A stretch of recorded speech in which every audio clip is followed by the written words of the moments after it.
Ռուսաստանից այդ հնարավոր ռիսկերի հետ կապված դուք մտահոգություն ունեք, հիմա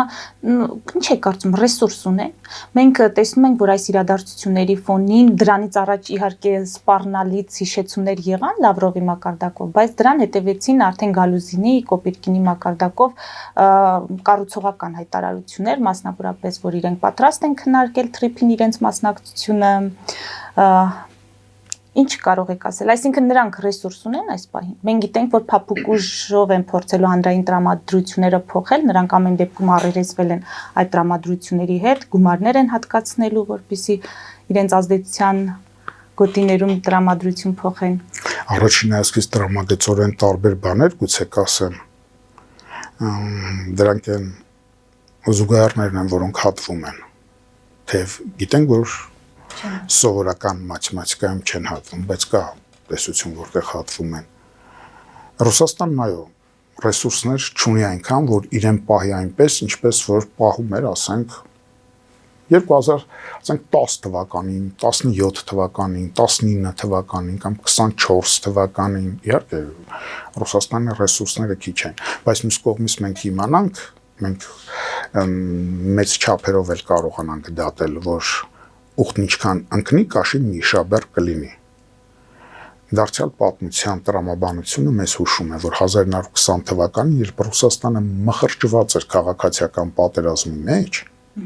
մորթում էին իրար բոլոր կողմերից Ռուսաստանում, որ մազից էր կախված ռուսական իշխանությունը, բոլշևիկյան, երբ Պովոլժեում եւ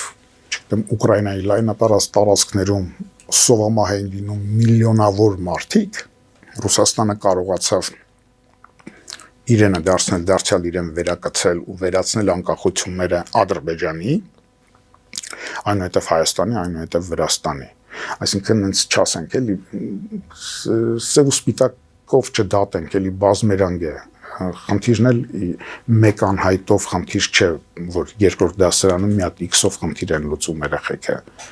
Անհայտները բազում են եւ այստեղ լուրջ մաթեմատիկա է պետք, ոչ թե թվաբանություն, ավելին բարձրագույն մաթեմատիկա է պետք իմանալ խնդիրը լուծելու համար։ Սա մեկ որ ուխտն ինչքան ընկնի, կաշին միշաբեր կլինի, եւ երկրորդ այո Ռուսաստանը այնքան ուժ չունի, որ եթե ուժ ունենար, չէր համաձայնի, որ փայաբաժին տար Միացյալ Նահանգների դաշնակից Թուրքիային։ Փայաբաժին չէր տա Կովկասում։ Տվեց, մեզանից առաջ էլ տվեց, տեսեք Վրաստանին տվեց, բայց հիմա հետո Ղորմիայի մասնակի ճանապարհի վրային, չէ, Վրաստանում բերեց Իվանիշվիլի։ Այդ Սաակաշվիլին լավ է հիմքերը դրել, ինչքան հետ գնում են դեռ մինչև վերջ նորից չի վերադարձել կոռուպցիայի գիրկը կամ այդ անպետական մտածողության գիրկը Վրաստանը։ Մնացել էին Հայաստանն ու Ադրբեջանը, հիմա սրանց էլ մասնակի տանում է։ Հիմա իրենք պայմանավորվել են, ճիշտ է, Ալյասկայում ոչ ես ոչ դուք չեք եղել, չգիտենք ոնց են կիսել աշխարհը, որ կիսած են, մենք դրա արձագանքներն ենք տեսնում, քայլ առ քայլ գնում են։ Մենք ընդհանրապես կռահումներ կարող ենք անել, թե ում է հանձնված, ինչ չափաբաժնով են ներկայացված լինելու գերտերությունները։ Գուցե երկուսը միասին Չինաստանին են այստեղից դուրս մղում։ Գուցե մի ուրիշ դասավորության դեպքում Չինաստանի հետ են Ռուսաստանին դուրս մղելու։ Այսինքն մենք դերակատարներին շախմատի տախտակի վրա ճիշտ տեղերում պիտի կարողանանք դասավորել, որպեսզի թեկուզ մեզ դիտարկում են որպես խաղաքար, մենք ամբողջ խաղատախտակը կարողանանք պատկերացնել։ Դրանից կախված է Հայաստանի վաղվա օրվա պայծառությունը, ինչ մակարդակի երկիր կլինենք։ Բանանային կամ ծիրանային հանրապետություն կլինենք, թե մեզ մի քիչ գոնե բանի տեղ կդնեն։ Տեսեք, ծավալներով Հայաստանի շատ ավելի փոքր երկիր է Իսրայելը, բայց ինչպեսի քաշ ունի տարածաշրջանային, որ Թուրքիայի նման հզոր, հա, երկրի, որ չգիտենք էլ ատոմային զենք ունի արդեն թե չունի։ Իհարկե դա այդ ռուսական հրեշն արեց, ատոմակայան բացեց այնտեղ, չէ, որից այն կողմ մեկ քայլ է կամ երկու քայլ է միջուկային զենք ունենալը։ Իրանում էլ բացեց Բուշերի ատոմակայանը, Ռուսաստանն արեց։ Այնպես որ մենք պիտի ամեն մեկին իր տեղը դնենք, մենք չպիտի հռչակենք կամ չպիտի նույնիսկ այդպես անկալենք աշխարհը, որ ունենք կոնկրետ թշնամիներ եւ կոնկրետ բարեկամներ։ Մենք պիտի հասկանանք, որ այստեղ խաղ է եւ այդ խաղը պիտի խաղանք պրոֆեսիոնալի նման, ոչ թե ասենք խաղատախտակի են կողմում բարեկամս է նստած, արի կլնես մի պարտիան նվիրեմ իրեն, էլի չէ, այդպես կամ երեխուդ շախմատ խաղալ ես սովորեցնում, մենք չէ՞ որ երեխես արի կրվեմ, թող իրեն լավ զգա, ոչ, դու այդ դեպքում այդ երեխայի թշնամին ես, որտեղ ինքը երբեք շախմատ խաղալ չի սովորի։ Մենք հասկանանք, որ չունենք մշտական բարեկամներ եւ մշտական թշնամիներ, այլ ունենք մշտական շահեր, մնում է այդ շահի գիտակցումն ունենանք։ Եվ ամենևին ական չկախենք պարոն Փաշինյանի ոնց ասեմ, որ պոլիտկորեկտության շրջանակներում լինի, պարոն Փաշինյանի այն հոխորտանքին, թե ինքը դեմ է, որ կան հավերժական թշնամին, այդ բանաձևին իբրև թե կան հավերժական թշնամիներ եւ հավերժական բարեկամներ, ամոթ է, էլի, հաստատ ինքը Չերչիլ չէ, կամ Լորդ Քերզոնը չէ։ Մարդիկ գտել էին այդ բանաձևը, լավ կլներ, որ մենք եւ որպես պետություն, եթե դա անցալենք, մեր լեվելը կբարձրացնենք եւ որպես ազգ վերջապես համայնքայինից պետական ազգ կդառնանք։ Այսինքն հայտարարությունները ընկալված չեն, իրենք այդ հայտարարությունների խորքը չեն հասկանում։ Ովքեր։ Փաշինյանը իր իշխանությունը, իր իշխանության ներկայացուցիչները, որտեվ ըստ էության ասում է, որ այո, մենք չունենք հավերժ բարեկամներ։ Չէ, դրան դեմ գնաց, մերժում էր դա, հասկանում եք։ Եվան գյուղից եկել Լորդ Քերզոնին ու չգիտեմ Չերչիլին է մերժում։ Նախ պետք է մի բանով ապացուցես, որ դու դրա իրավունքը վաստակել ես։ Մենք իրավունքի լուրջ ճգնաժամ ունենք։ Իրավունքի անկալման լուրջ ճգնաժամ ունենք։ Ընդ որում համազգային ճգնաժամ ունենք անկալումների մակարդակում։ Չէ, այդպես չէր ասել։ Ինքը ընդհակառակը հրաժարվել էր։ Իսկ որ Թրամփ, չգիտեմ, այդ Թրամփ, Վենս գալիս են այստեղ գալիս են իրենք Իրանի խնդիր լուծելու եւ Չինաստանի խնդիր լուծելու։ Մենք ընդհանրապես գործիքներ ենք, եթե դա չենք պատկերացնում ամոթն է։ Ներեցեք, պարոն Հայրապետյան, Փաշինյանը 3 հանրայինի եթերում ասաց, որ Հայաստանը չի ներքաշվելու որևէ կողմից, որևէ կողմի դեմ, այսինքն չի դառնալու գործիք որևէ պետության ձեռքին դեմ եւ Երևանը գործելու է բացառապես իր շահերից ելնելով։ Հիմա ուրիշ հարց է, մենք կհավատանք կամ կտեսնենք համապատասխան գործողություններ թե ոչ։ Հիմա ուզում եմ փորձենք այս նախընտրական մթնոլորտ տեղափոխվել։ Փաշինյանի վերընտրությունը, վերարտադրությունը իշխանության, սա ինչպիսի Հայաստան կապահովի։ Կամ դաշտում ունենք իրապես այլընտրանք, որը եթե մենք մտածենք, որ գնանք եւ ընտրենք այդ մարդկանց, ուրեմն իսկապես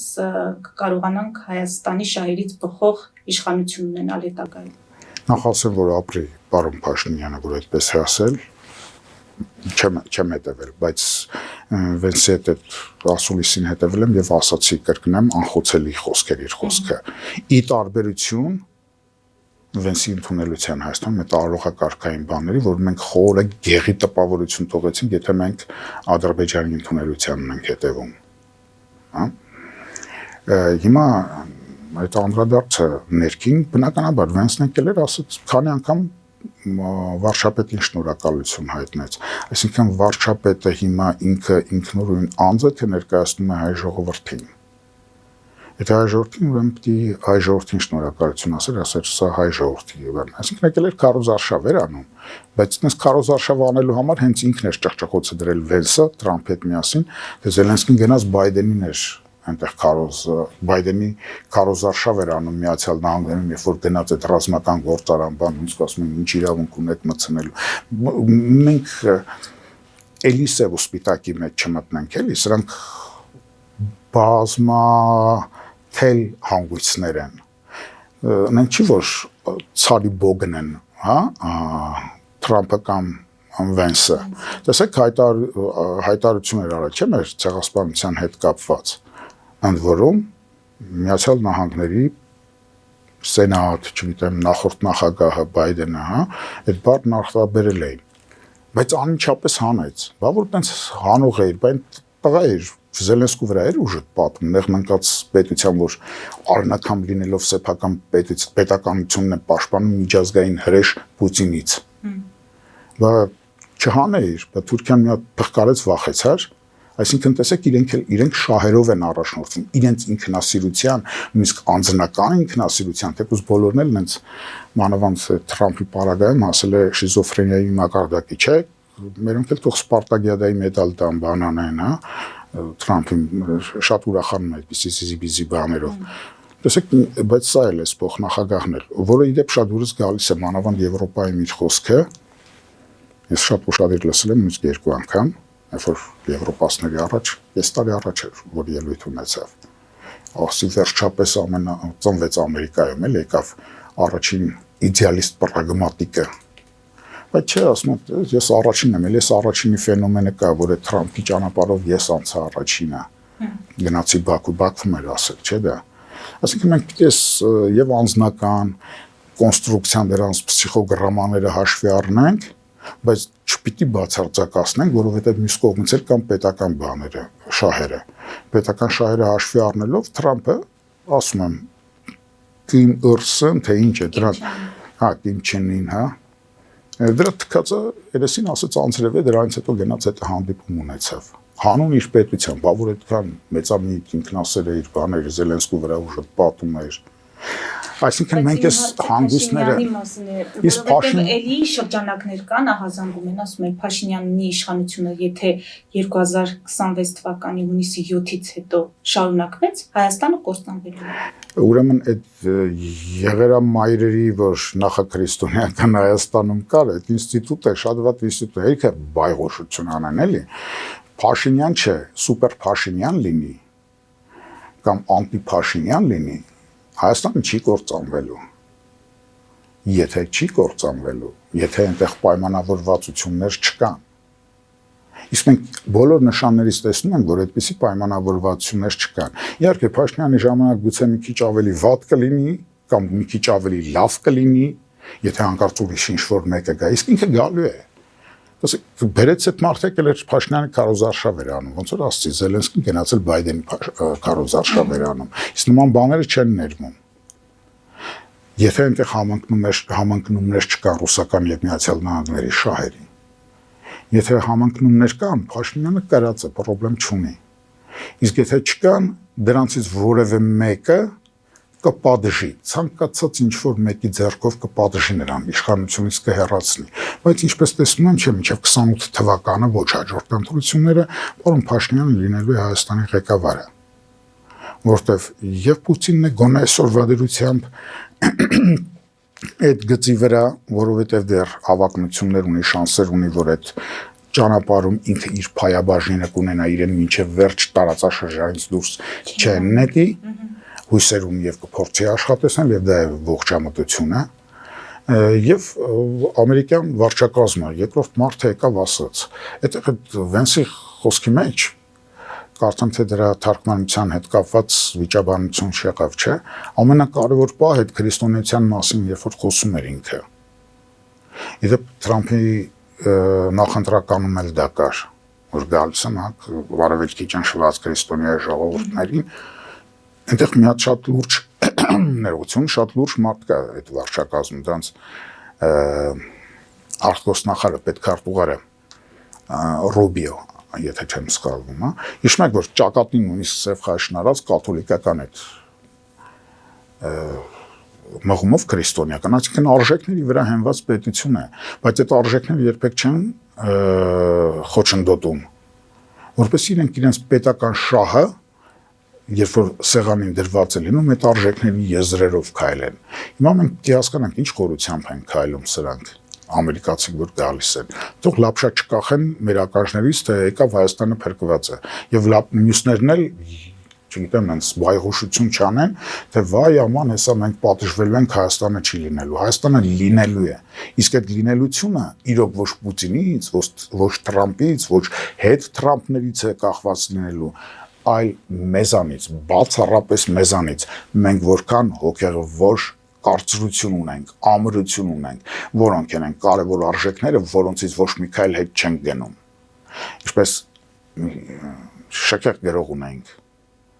Մուշեղ Գալշյան, ասում է հողը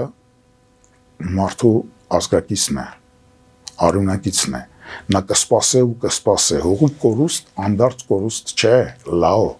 մարդու կորուստ է, անդարձ կորուստ։ Այ մենք մարդակենտրոն հայրենիք երբ որ ունենանք, դա շատ ավելի լուրջ ատոմային զենք է, քան Ռուսաստանի կամ Միացյալ Նահանգների կամ Չինաստանի ունեցածը։